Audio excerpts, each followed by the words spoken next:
یه سوال، اگه یه سریال آمریکایی دقیقاً بعد از بالا گرفتن تنش‌های بین ایران و آمریکا اولین قسمتش رو با حمله آمریکا به ایران شروع کنه و تنها بازمانده اون حمله یه خلبان زن آمریکایی باشه، شما فکر میکنی فقط یه اتفاق تصادفیه یا هالیوود دوباره آینده رو پیش بینی کرده؟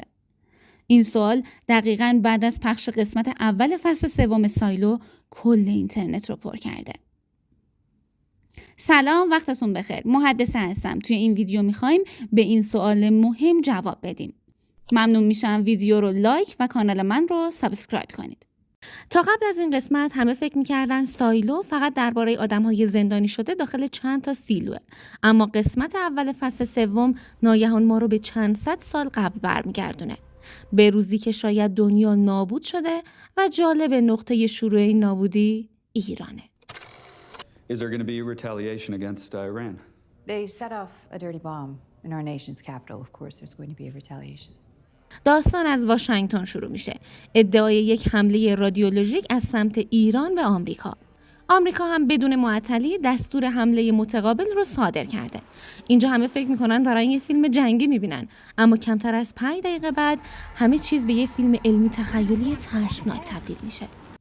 جنگنده ها وارد آسمون میشن، اما ناگهان وارد یه ابر عجیب میشن که هواپیماها رو دونه دونه محو میکنه. همه خلبان ها کشته میشن به جز یک نفر، یک خلبان زن، جایی که اینترنت رو منفجر کرده. خیلیا میگن چرا دوباره ایران؟ چرا درست الان؟ چرا یه خلبان زن؟ اما جوابی براش داده نشده. در ادامه یه سریال به ما نشون میده وقتی اون خلبان پیدا میشه هیچی یادش نمیاد، نه اسمش، نه مأموریتش، نه اینکه اصلا کیه. درست عین شخصیت اصلی سریال یعنی جولیت. Who are you?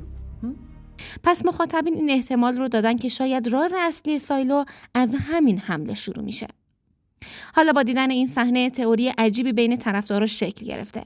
اگه ایران اصلا دشمن اصلی نباشه چی؟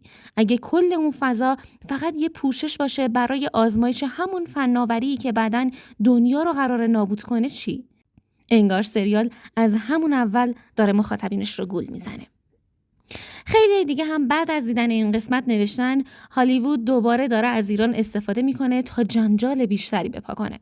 اما یه عده دیگه میگن برعکس، اگه دقت کنی سریال هیچ وقت واضح نمیگه ایران مقصر بوده و همه چیز رو مبهم نگه داشته.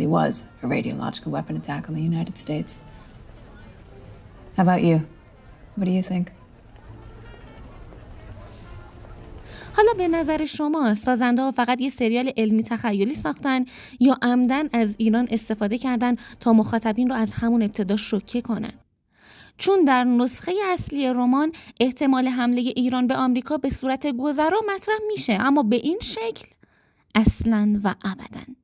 این روایت تا حد زیادی از کتاب اصلی فاصله داره.